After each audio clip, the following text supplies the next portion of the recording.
So about 4 years ago, I started a custom hat company in my basement, and to date, we've done over $13 million in sales since then. I've taken the platform and things that I've learned in the hat business and applied that to a shirt business that will 10x its revenue in just a year. I'm still learning things. I don't have everything together myself, but I do feel like I have a pretty good leg to stand on when it comes to how to scale something or use money as leverage and as a tool.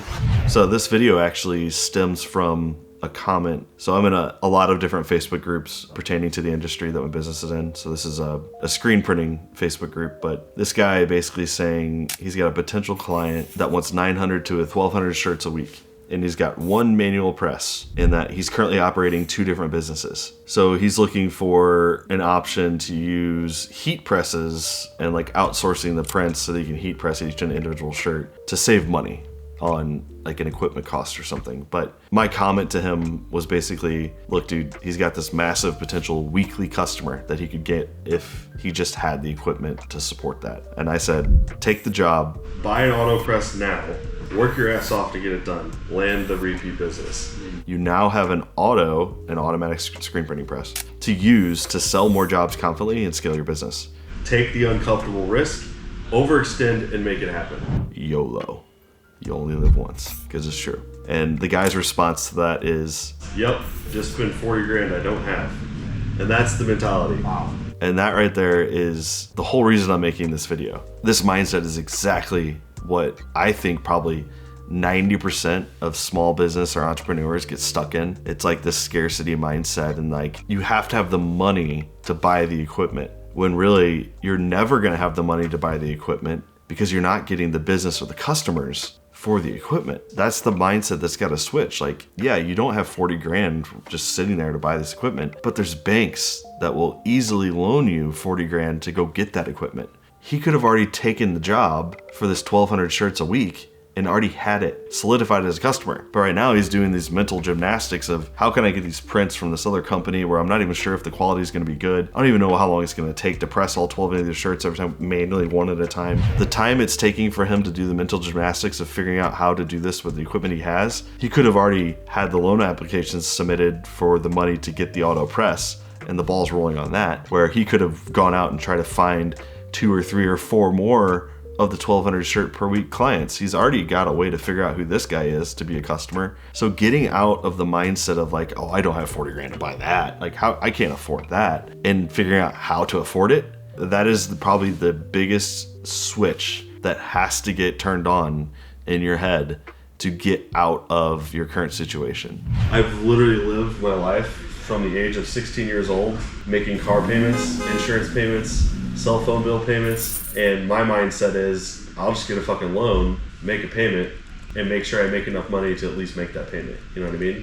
When we look at the fear comes from uncertainty. And this is where I would start just showing like just budgeting at a 101 level and why we're on a child's chalkboard here, because I feel like a lot of people lack just the basic ability to just budget and know what your budget is. If you have a job where let's say you make $1,000 a month, how much money are your expenses? Let's say your food costs $200 a month, and these are just numbers, you know, like this doesn't have to be real or realistic, but your food cost is $100, $200. Your rent is $500 because you split it between 3 people. Your insurance and cell phone bill is $100. All right, for me, if that was my life scenario at that time, those are my basic needs that I need to live on that month. And then I know at the end of the month, that's $800. I've got $200 to use to get what I want. And let's say to get what I want, it's a particular car. And that car that I want to buy, I know costs, let's say at the time, 20 grand. And for that car, 20 grand over 60 months, let's say the car payment is like $350 a month. Well, there's a deficit there. I can't afford the car because I only have $200 left over. So I need to figure out how to make $150 more per month. And to make $150 more per month, maybe I buy a pressure washer and I go start pressure washing people's driveways. Bam, I've got my $150 in just 2 days, 2 weekend days going and pressure washing 2 driveways. Knowing what your bills are going in and out And making sure that this number is a positive number is a pretty good thing to do. Because anytime you've got the positive income coming in, that means you have money to do what you want with, but also to get things that you want, which will make you more successful and have a drive to be more successful. If this isn't a positive number, or at least zero it out, you've got a problem. This isn't sustainable. So you either need to change your job to make more money, or get new skills to improve where you are in your current job or position, get more hours, or do something completely outside of your day job to make ends meet. Because as long as this isn't a positive or zeroed out number, you're gonna be in this endless cycle of just doing this every single day forever, unless you change something.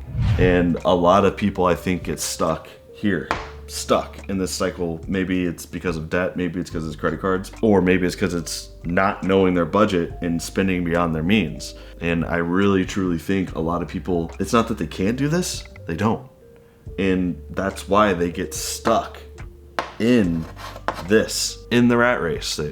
The rat race. I'm in this dead end job and I'm stuck in, the world's out to get me. And it's like, no, really, like, you're at your job. And there, like, I will preface this, like, there's people out there that do have a really shitty hand dealt to them, that they also have to care for a family member. And that puts an even harder burden on them financially than someone that doesn't have that situation. But I always feel like there's ways to get out of that situation that you're currently in.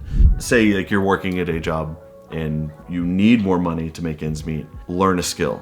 Do something on the side, either if it's something physical, or learn a trade. And by doing that and supplementing your income through work outside of your normal 9 to 5, you're gonna learn a new skill. You're gonna learn more soft skills. You're gonna learn interpersonal skills, being able to talk to people and get customers. Not only are you making the money on the side, you can also get a promotion or potentially a new job here and make more money here.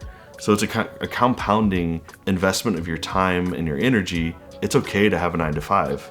For me personally, it's not okay just to be complacent and get stuck into a position where you're not growing your skills and your abilities. Like, you should always be doing that. I think a lot of people, their unhappiness comes from becoming stagnant and not pressing themselves, because I feel like personally, I get most of my joy from pressing myself and overcoming obstacles and improving my situation. And I think if people took some more time to do that in their free time, they would see a much happier life. When you start learning a skill or new something, if doing it is exciting and energizes you, that's gonna be something that you're gonna easily be able to spend time on and a lot of time on. I've said it before, but like, I never knew that I was gonna be starting a multi-million-dollar hat company. I would have never thought that. But I definitely would have thought that I would have at least used my skills to create something for myself to make money using technology, whether that be a software platform or a website where I was making money on the side. I never saw getting out of my day job as part of the equation. I always thought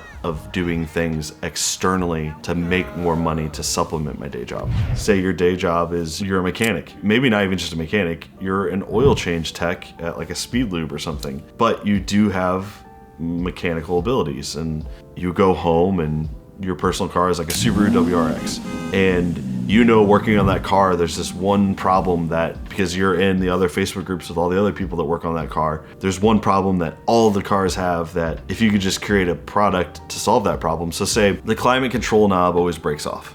So if you see something like that in your personal life, if you own that car and you see the problem constantly popping up in the Facebook car groups, for instance, or the forums, design, prototype, test, and build a new knob to fix the problem. And you already have a potential customer base of all the people in those groups, and sell them the solution to the problem. That's just like, again, looking at the world for what it is. It's problems and solutions, and using your current skill set to potentially fix that problem and come up with a solution. A lot of people don't realize that the biggest companies, that's how they start. Like my business, Hat Launch, I didn't start with all of these massive embroidery machines and all of this workforce and this big building and all this inventory. It started with me in my basement not having anything except I made a website and I sold hats. The first 100 hats that I sold, I didn't even have an account to buy the blanks. I just found someone that did, got the blanks, and I found someone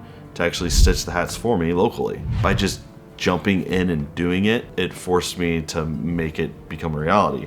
and then I bought a $18,000 single head. So again, going back to budgeting, $18,000 single head. I know I needed to make $1,200 a month at least to cover the cost of the machine, so it didn't come out of my personal expenses. So what I had is I had my personal balance sheet of my monthly income going in and out, and then I had the additional business stuff that was going on that I knew that if I didn't at least make sales to cover those expenses, it was going to be coming out of this number. And at that time, there was nothing left to come out of that number. So I had to make sure that it worked. So it went from an $18,000 machine, which was a loan through a bank, to a $40,000 machine, which is a 6-head machine, to do more hats. So it was me and my wife doing it. So how do we best utilize our time? We need a bigger machine so we can do more, bring in more business. And then from a $40,000 6-head, now we've got 6 8-heads, 6 6-heads, and now we're moving into a building that's gonna cost $2 million. A lot of financial advice is, invest your money into the marketplace, 401k, blah, blah, blah, blah. For me, this is me, and it works for me. It might not work for you. Not financial advice. I'm gonna consistently and every time invest in myself. Whether it's getting the car I've always wanted, or using the money to purchase a new piece of equipment, or grow the business in some certain way versus paying myself, I'm going to do that. I'm always going to ultimately be responsible for my growth and success financially and personally. So let's say you finally find that skill. So let's say you start doing that, you start getting some customers, right? So you got some customers coming in, and you get to the next point to where solid customers, solid revenue, and you're making some money. You've got that going, and then you're like, oh, well, actually, I could start like cleaning cars too on the side. You've gotten to here with the first thing, and then let's say maybe you do it again over here, and then that's the second thing. Your time's now split between two things, which there's something to be said for. Trying new things is good, because maybe you decide at this point that you like this better and you want to keep going with that. That's fine. But had you just stayed focused on the first thing that worked, you had two things at this point, you would now have this one thing further down your line with maybe some employees and maybe a business that's out of the house. Say you get to the next phase of growth where now you're out of the house, your business is kind of operating without you needing to do the day-to-day operations. You could then venture off and create a second leg of the business. Potentially you cut out a supplier and you start making the stuff yourself. There's something to be said for keeping your eggs kind of in one basket, or focusing in on one thing versus getting stuck in the beginning here, going off 10 or 20 different directions. Then this thing starts going too, and then you can branch off that and vertically integrate off that one too, and that's for a different video. And if you've watched my previous videos, I've said this, like the goal for this year is to get the business to operating at $1 million a month revenue, and we haven't hit it yet. And we've done some things, pulled some levers that we're like, oh, this might get us there, but we still don't know. We don't know what the path to get there is. We're working on closing on the property that I've been working on to close on for 10 months now. But we're also building a team to sustain $1 million a month revenue. And without $1 million a month revenue, we've got this really awesome team, but it's a huge payroll number because we built this team to be at $1 million a month revenue, because we don't want to get caught with our pants down when it actually happens. So we're in a very tight, stressful situation that we are just going to get through. And every single time we've grown the business, it's been a tight, stressful situation that we come out on the end, we're like, fuck yeah, we did it. This is the stuff that all businesses go through. And I really want to shine a light and really show what it takes to make this type of stuff happen, and hopefully cut through the noise of all the fake gurus and the fake get rich quick people out there, and the clickbaity channels on YouTube of people that haven't actually done it and haven't actually put in the work to get to where we are and have just sold courses to amass their millions. I'm hopeful that my content can kind of resonate with the audience and grow a following of people that are in it to do the hard work and are in it to be truly successful, and not just in it to sell shitty dog collars on a Shopify dropshipping website.